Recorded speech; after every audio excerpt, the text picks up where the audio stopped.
বর্তমান সময়ে যদি আপনার 20-22 হাজার টাকার মধ্যে বাজেট হয়ে থাকেন, আপনি যদি এই সময় এসে গ্যালাক্সি M35-এর কথা না শুনে থাকেন, তাহলে হয়তো বা আপনি দেশেই নাই। কারণ হচ্ছে এই ফোনটা বর্তমানে ত্রাসের সৃষ্টি করেছে এবং ভাইরাল একটা ডিভাইস মার্কেটে 22 হাজার টাকার মধ্যে সবার মুখে মুখে এই একটি ফোনই। কারণ এই ফোনটার কনফিগারেশন কিন্তু জাস্ট মাইন্ড ব্লোয়িং, এটার জন্য এই ফোনটা হয়তো বা সবার মুখে মুখে। কারণ এই ফোনটাতে রয়েছে সুপার অ্যামোলেড ডিসপ্লে, 120 হার্টজের রিফ্রেশ রেট, এবং এই ফোনটাতে কিন্তু আপনি খুবই দারুণ ক্যামেরা পারফরমেন্স পাচ্ছেন 6000 mAh ব্যাটারির সাথে সাথে এই ফোনটার পারফরমেন্সে কিন্তু গ্যালাক্সি A35-এর সাথে তুলনামূলক সেম বলতে পারেন। সো সব মিলিয়ে এই ফোনটা আমাদের জন্য কতটুকু ভ্যালু ফর মানি প্রোভাইড করছে, আদৌ কি এই ফোনটা আমাদের এই বাজেটে কেনা উচিত, নাকি এটার অল্টারনেটিভ মার্কেটে ভালো ভালো ডিল বর্তমানে রয়েছে। তো সব মিলে আজকের ভিডিওটি খুবই স্পেশাল হতে চলেছে আপনাদের জন্য, যারা আসলে ডিসিশন নিয়ে ফেলেছেন স্যামসাং গ্যালাক্সি M35 এটা পারচেস করবেন। সো চলুন শুরু করা যাক আজকের ভিডিও। সো ভিডিও শুরু করার আগে চ্যানেলটি সাবস্ক্রাইব এবং লাইক করে চলুন শুরু করি। ফোনটার ডিজাইন নিয়ে কথা বলতে গেলে ফোনটা কিন্তু সেই স্যামসাংয়ের সাদামাটা সেই ডিজাইন, এটাতে কোনো রকম পার্থক্য নাই, তবে ফোনটার হেলদিনেসটা একটু বেড়েছে। মানে ফোনটাতে 6000 mAh ব্যাটারি হওয়ার কারণে ফোনটা একটু মোটা হয়েছে। তবে এই ফোনটার পোর্শন বাটন সেকশনের সকল রকম পোর্শন বাটন দেখতে পেলেও পাবেন না এই ফোনটাতে 3.5mm হেডফোন জ্যাক। মানে এত মোটা হওয়া সত্ত্বেও ফোনটাতে 3.5mm হেডফোনটা জ্যাক দেওয়া হয় নাই, এটা দিলে আরও মনে হয় ভালো হতে পারতো। তবে সবাই দেয় না, স্যামসাং আর কী করবে, স্যামসাংও দেয় নাই। যাই হোক, এই ফোনটাতে কিন্তু আপনি সাইড মাউন্ট ফিঙ্গারপ্রিন্ট সেন্সর পাচ্ছেন, তবে এই ফোনটাতে কিন্তু ইন ডিসপ্লে ফিঙ্গারপ্রিন্ট দিলে আরও জোস হতে পারতো। আর এই ফোনটাতে কিন্তু আপনি নয়েজ ক্যান্সেলেশন স্পিকারটা পাচ্ছেন, এটা কিন্তু একটা স্যামসাংয়ের ভালো দিক। এবং এই ফোনটাতে 9.1mm থিকনেস রয়েছে এবং 222 গ্রামের মতো ওয়েট। সো একটা হাতে নিলে আপনি ফিল করতে পারবেন ফোনটা আপনি হাতে নিয়ে আছেন। এবং টোটাল ফ্রেমটাই কিন্তু ফোনটার প্লাস্টিক, এবং ফ্রন্ট সাইডে আসলে একটু গেম চেঞ্জিং বিষয় দেখা যায়, কারণ এই ফোনটাতে কিন্তু সুপার অ্যামোলেড ডিসপ্লে রয়েছে ফ্রন্টে এবং 5 হোল কাটআউটের একটা ডিসপ্লে রয়েছে, এবং এই ডিসপ্লেতে কিন্তু প্রায় 1000 নিট পর্যন্ত পিক ব্রাইটনেস রয়েছে, যার ফলে আপনি কিন্তু খুবই সুন্দরভাবে ভিজিবিলিটি চেক করতে পারবেন। এবং সুপার অ্যামোলেড ডিসপ্লে হওয়ার কারণে যে কোনো কন্টেন্ট ওয়াচিংয়ের ক্ষেত্রে একটা নেক্সট লেভেলের ফিল কিন্তু এই ফোনটার ডিসপ্লে থেকে পাচ্ছেন। এবং 120 হার্টজ রিফ্রেশ রেট থাকার ফলে স্ক্রলিং, ব্রাউজিং, যদি গেমিংও করেন তো সেক্ষেত্রেও এই ডিসপ্লেটা কিন্তু খুবই দারুণ আউটপুট দিতে পারবে আপনাকে। এবং স্যামসাংয়ের ডিসপ্লে বলে কথা ভাই, জাস্ট 10-এ 10।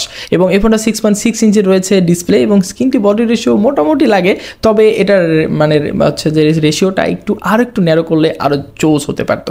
এবং ফুল HD প্লাস রেজুলেশনের ডিসপ্লে হওয়ার কারণে মোটামুটি আপনার রেজুলেশনটার ঘাটতি চোখে পড়বে না। 1000 নিট পর্যন্ত পিক ব্রাইটনেস, এবং এই ফোনটাতে 390 ppi ডেন্সিটি রয়েছে, মোটামুটি ভালো।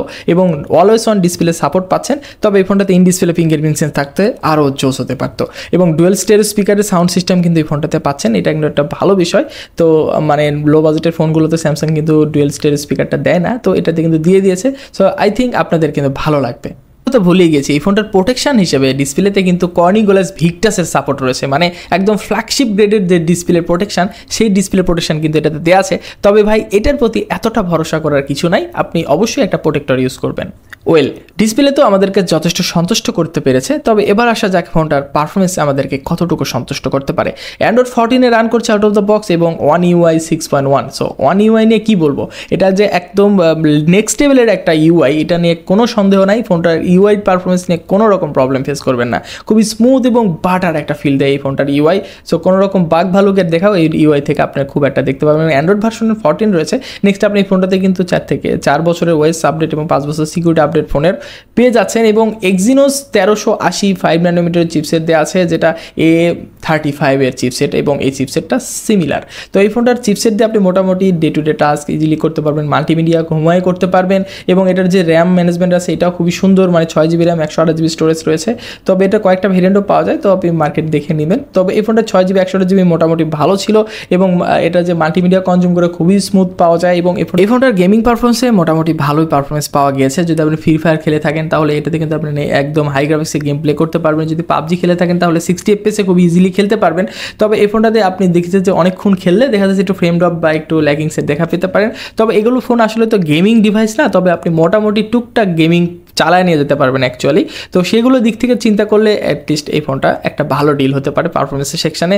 এবং র্যাম ম্যানেজমেন্ট মোটামুটি ভালো ছিল, অ্যাপ ওপেনিং ক্লোজিং এটা খুবই ফাস্টার ছিল, এবং একসাথে অনেকগুলো অ্যাপস ইউজ করলেও খুব একটা ক্রাশের দেখা যায় না। তো মোটামুটি আমার কাছে মনে হচ্ছে পারফরমেন্স সেকটিকে একদম হচ্ছে এক্সট্রিম কিছু না হলেও এই ফোনটার performance section actually as usual এবং নর্মালি আমার কাছে ভালো লেগেছে। এবার আমরা একটু ক্যামেরা নিয়ে ঘাটাঘাটি করি। সো এই ফোনটাতে ট্রিপল ক্যামেরা সেটআপ পিছনে রয়েছে, যার মেইন ক্যামেরা 50 এবং 8 মেগাপিক্সেল একটা আলট্রা ওয়াইড এবং 5 মেগাপিক্সেল একটা ম্যাক্রো লেন্স। সো 50 মেগাপিক্সেলের এই ফোনটার ক্যামেরা দিয়ে মোটামুটি আপনি ডে লাইট কন্ডিশনে খুব ভালো পিকচার পাবেন, ভালো ডাইনামিক রেঞ্জ পাবেন, মোটামুটি ভালো ডিটেলসও ধরতে পারে। সো আপনি প্রপার লাইটে পিকচার ক্যাপচার করলে আই থিঙ্ক কাজ চালিয়ে নিয়ে যেতে পারবেন। তবে লো লাইটে একটু স্ট্রাগল করে এবং নয়েজে দেখা যেতে পারে। তো সেই ক্ষেত্রে আপনাকে অবশ্যই পারফেক্ট লাইটে পিকচার ক্যাপচার করলে আই থিঙ্ক কাজ চালিয়ে নিয়ে যেতে পারবেন। এবং এটার 8 মেগাপিক্সেল আলট্রা ওয়াইডও মোটামুটি ভালো ডাইনামিক রেঞ্জ এবং ভালো ডিটেলস ক্যাপচার করতে পারে। তো আই থিঙ্ক আপনাদের 8 মেগাপিক্সেল আলট্রা ওয়াইডও খুব খারাপ লাগবে না, মোটামুটি ভালো লাগবে। 5 মেগাপিক্সেল ম্যাক্রো লেন্স দিয়েও আপনি খুবই সুন্দর ফটোগ্রাফি করতে পারবেন। এবং এই ফোনটাতে কিন্তু আপনি 4K রেজলিউশনে 30 FPS ভিডিও করতে পারবেন এবং 1080-তে 30 এবং 60 FPS ভিডিও করতে পারবেন। সাথে রয়েছে জাইরো EIS এর সুবিধা, মানে EIS এর আপনি কিন্তু এটাতে সুবিধা পাচ্ছেন, যদিও OIS এই ফোনটাতে কিন্তু আছে, যার ফলে আপনি স্ট্যাবিলাইজেশন কিন্তু খুবই সুন্দর পাবেন ফোনটার ভিডিও এবং ছবির কোয়ালিটি থেকে। এবং এই ফোনটা সেলফিতেও কিন্তু 13 মেগাপিক্সেল একটা সেলফি ক্যামেরা রয়েছে, এটাতে 4K এবং 30 FPS ভিডিও করতে পারছেন। তো সব মিলিয়ে এই ফোনটার ক্যামেরা আমার কাছে মোটামুটি ভালো লেগেছে। অ্যাজ ইউজুয়াল আপনাকে দিন শেষে হ্যাপি করতে পারবে একটা মিড রেঞ্জে বা 20-22 হাজার টাকার ফোনের মধ্যে যা যা আশা করা যায় ঠিক তেমন কিছুই আমার মনে হয় এটাতে পুশ করা আছে। এবং এটার লাউড বা সাউন্ড কোয়ালিটিতে কিন্তু আপনি ডুয়েল স্টেরিও স্পিকার পাচ্ছেন।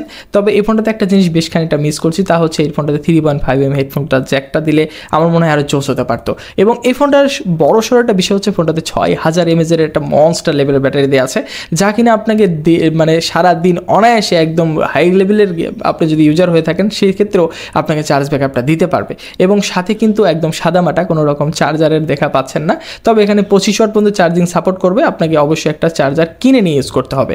এবং সাথে কিন্তু ফোনটার সেন্সর সেকশনে ফিঙ্গারপ্রিন্ট সেন্সর সাইডে রয়েছে, accelerometer, gyro, compass, virtual proximity sensor, সবগুলোর সেন্সরই মোটামুটি এই ফোনটাতে গুরুত্বপূর্ণ সব কিছুই দেখতে পারবেন। তো সব মিলে গ্যালাক্সি M35 যে বর্তমানে ভাইরাল একটা ডিভাইস হয়ে গেছে, এটার অন্যতম কিছু কারণ কিন্তু আমি আপনাকে ভিডিওর মধ্যে বলে দিলাম, যেমন এই ফোনটার ডিসপ্লেটা, এই ফোনটার ক্যামেরাটা এবং এই ফোনটার পারফরমেন্স সেকশনও কিন্তু মোটামুটি ভালো। সো সব মিলিয়ে এই ফোনটা কিন্তু একটা ভালো প্যাকেজ যদি বাজেটের মধ্যে চিন্তা করে থাকেন। সো গ্যালাক্সি M35 আমার কাছে মনে হয় যে এই সময় 22,000 টাকার মধ্যে কিনলে খুব একটা খারাপ কিছু হবে না আই থিঙ্ক। সো আজকের মতো এই পর্যন্ত, দেখা হবে নতুন কোনো ভিডিওতে। সে পর্যন্ত ভালো থাকবেন, সুস্থ থাকবেন। এরকম নিত্য নতুন আপগ্রেড ভিডিও পেতে হলে আমাদের চ্যানেলের সাথে থাকবেন। আল্লাহ হাফেজ।